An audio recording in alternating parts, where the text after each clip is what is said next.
I'm Jason Carter. Physical optimization defines my life. The day I was born, doctors nearly killed me with medical malpractice. They said I'd never walk. I've been proving them wrong for 35 years. It's easier than you think to obtain super optimal health. I've devoted my life to it, and with my help, you can too. I'm Jason Carter, and this is ENZYMENTAL.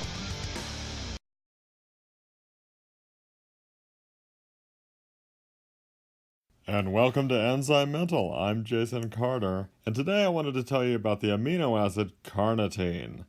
So carnitine can be found in food and is also synthesized by the body in the brain, liver, and kidneys, but only if the necessary substances to make it are available. Carnitine is predominantly found in meat and animal products, and in general, the redder the meat, the higher the carnitine content. So for this reason, meats like mutton and lamb have the highest levels, while chicken and turkey contain far less. Milk and dairy products then follow in carnitine content, and grains, fruits, and vegetables have virtually none at all. For the body to synthesize carnitine, certain substances are required, primarily the two essential amino acids lysine and methionine, and essential meaning that you need to get these amino acids from your diet.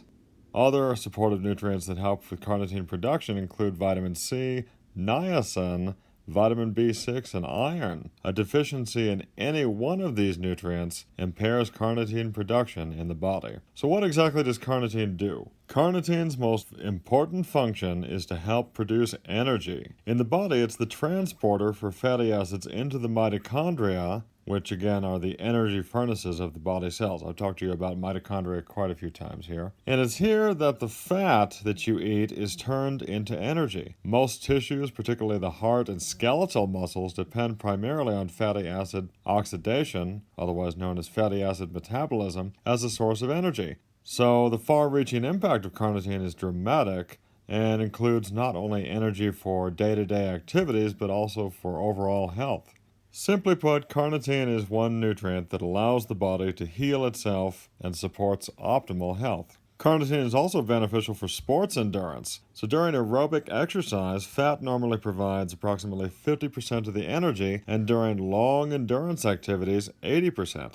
Carnitine must be available for these fats to be used for energy. Supplementation with carnitine has resulted in significant improvements in cardiovascular function, like building stamina and endurance, in response to exercise in several double-blind studies in both athletes and average exercisers.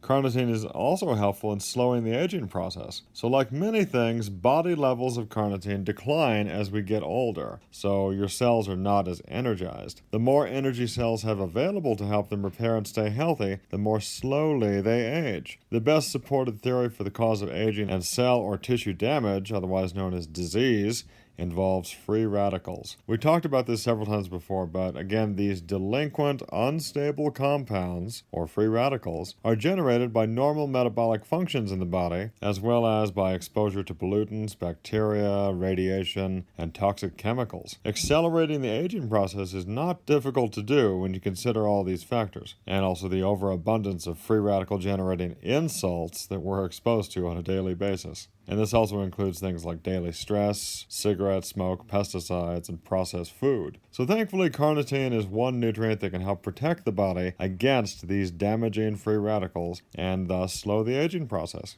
Carnitine also helps the heart to work more efficiently, particularly as we age. The heart is highly dependent on fatty acid oxidation for normal functioning, and as I explained earlier, carnitine is the key master for this to occur. Therefore, normal heart function relies on adequate levels of carnitine. In fact, carnitine may be one of the most important compounds for the prevention of a range of ailments that affect the heart and circulatory system. Carnitine has shown promise in individuals with irregular heartbeat, heart muscle inflammation, which is otherwise known as cardiomyopathy, and angina, which is a pain in the chest. Carnitine also exerts a beneficial effect on blood lipids by lowering triglycerides and total cholesterol levels while elevating the good HDL cholesterol. Carnitine as a protective heart nutrient has also been shown to prevent the production of toxic fatty acid metabolites, which are quite damaging to the heart muscle. Carnitine may also increase fertility in males by boosting sperm counts and making the sperm more mobile.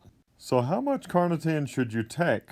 There is substantial evidence that for optimal health, we should be getting at least 250 to 500 milligrams of carnitine in our daily diet. However, studies indicate that the average diet only contains between 5 to 100 milligrams. It's interesting to note that humans have actually been eating carnitine in significant amounts for most of history. It's been suggested that during pre-modern times, people ate at least 500 milligrams and up to 2,000 milligrams of carnitine per day. And since red meat is not necessarily a staple in most diets these days, supplemental carnitine is a viable and wise choice for many people. And there are some foods that contain a decent amount of carnitine, and that would be things like sheep, lamb, beef, chicken, and even to a small degree, cow's milk.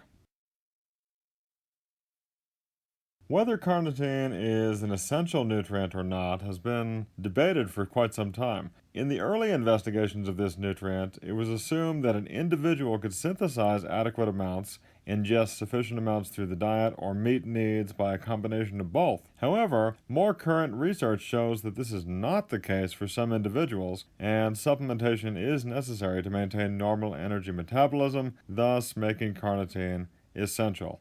Carnitine has also been called conditionally essential, which means that in certain situations the need for carnitine actually exceeds production by the body, and so it must be taken in through the diet or a supplement. This may be particularly relevant in times of stress, higher energy needs, things like pregnancy and breastfeeding, or with a restricted meatless diet. This is bad news for vegetarians, however, who take in almost no carnitine and are often deficient in lysine also, which is a critical nutrient for carnitine synthesis in the body. So what form of carnitine should you take? Choose the L form of carnitine over the D form, since it's the biologically active form found in foods and synthesized in the body. The tartrate form is considered stable and pure, and another more recently produced form is fumarate, which is a component in the Krebs cycle, the key energy-producing process. Because of fumarate's role in the Krebs cycle, the fumarate form may be better utilized by the cells that are struggling for oxygen, such as with energy production or heart function.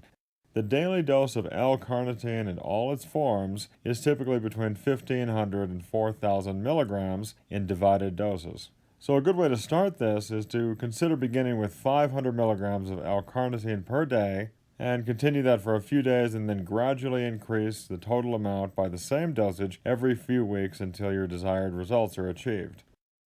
Thanks for watching. I'm Jason Carter, and I'll see you next time on ENZYMENTAL. Stay healthy.